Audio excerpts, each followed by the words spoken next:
Welcome back guys, today we have one of the forefathers of battle shonen, Yusuke Urameshi, against our beloved future Pirate King, Monkey D. Luffy. They are characters with a very different fighting style, but I thought it could still be a very balanced and exciting fight. Now let's start with the power levels.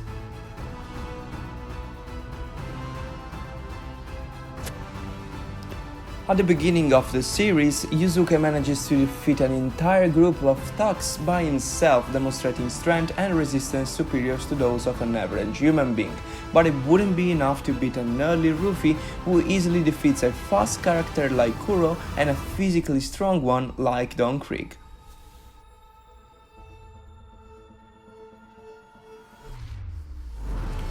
In the first episodes of the anime, Yusuke comes back to life stronger than before and with an unprecedented affinity to spiritual energy, and with some luck he manages to knock out Yae in his demon form.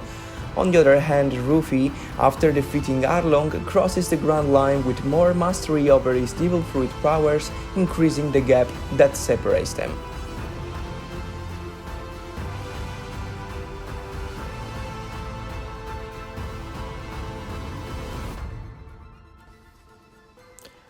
To prove himself worthy of the Genkai, Yusuke must locate and defeat Rando, an unpredictable minor demon who possesses a wide array of techniques, with a stamina considered superhuman to humans but rather short when compared to most demons. Alabasta Luffy is still much stronger and also shows relentless tenacity. In fact, after 2 defeats, he will manage to beat Crocodile, who is an opponent of another level than Rando.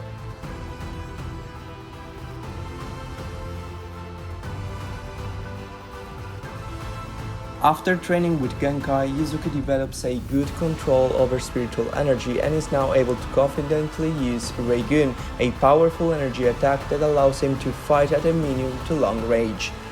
Luffy shows no special power-ups during the Skypiea arc other than a constant and gradual improvement of his skills.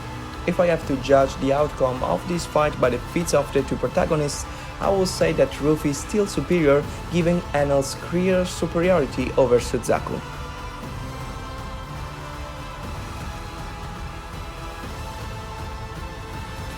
This second workout with Genkai marks a turning point for Yusuke as he makes his way into the tournament by beating increasingly strong demons thanks to his renewed physical and spiritual strength.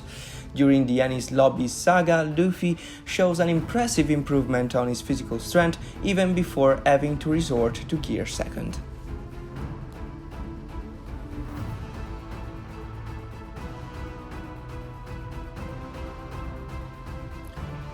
To beat young Toguro, Yusuke will have to make a painful choice: receive the Spirit Wave Orb inside himself to bring his astral powers to the next step.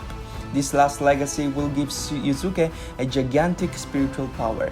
Anyway, I think that Luffy's speed while in Gear 2nd and power when using Gear 3rd are still too much for Yusuke to handle.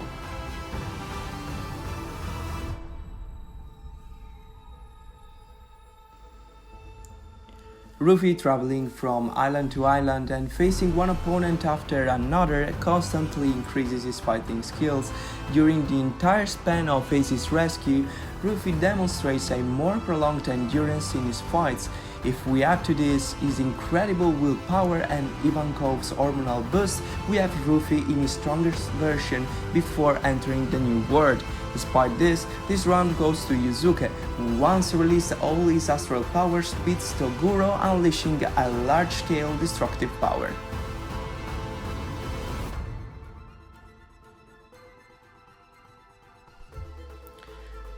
During the saga of the Black Chapter, Yusuke proves to have consolidated his fighting styles by facing Sensui and beating some of his underlings. Luffy is trained by Rayleigh and raises his standard by removing the malus cost by Gear 2nd and 3rd, but most important, learning observation and armor Haki. After this important training, Luffy humiliates powerful opponents like Odi Jones and Scissor Clown. To me, this round is clearly in Luffy's favor.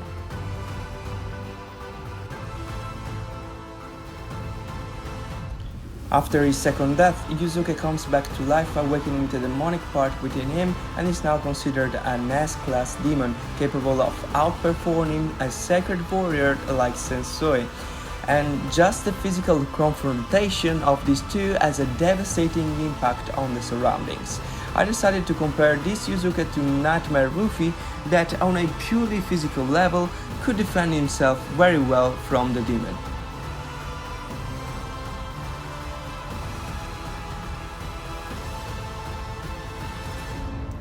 When the Raisin Demon takes control of his own body, Yusuke reaches a frightening level of demonic energy that modifies the territory around him and drastically amplifies physical and energy attacks. But also, Luffy is not far behind. Despite being a lovable idiot, he reveals himself as a fighting genius, mixing the powers of the Gomu Gomu Devil Fruit with those of the Haki, achieving Gear 4. An ace up his sleeve that will serve him to defeat Doflamingo. Nevertheless, Yusuke is definitely superior given the ease with which he beats Sensui. In fact, I consider the latter to be on a par with Katakuri, who is stronger than Doflamingo.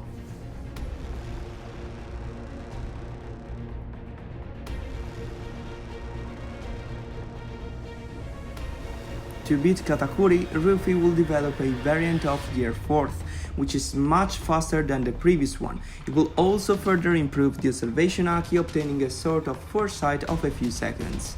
We don't know much about this form of Yusuke since it has little screen time, but we can however assume that after regaining control, it is weaker than the previous form where it was possessed by his father.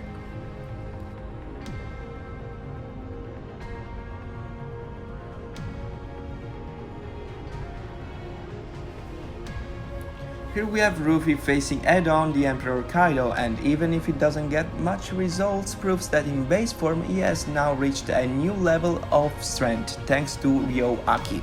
Against him we have Yusuke, who in this form manages to run supersonic speed for several days, and that with a simple release of his aura manages to distort the landscape around him.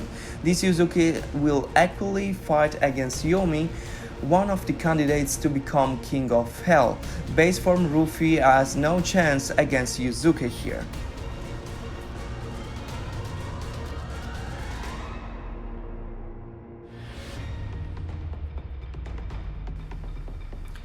In his last form, Yusuke develops the same demonic marks he had manifested when possessed by his father. Although he's not at Yomi's level yet, he's for sure as strong as ever, being able to control and use both his sacred and demonic energy. In the Wano arc, Luffy is showing impressive physical strength, but is probably not as strong as the latest version of Yusuke. But unlike the Elf Demon, Luffy's path is far from over, and he has a lot of room for further power-ups.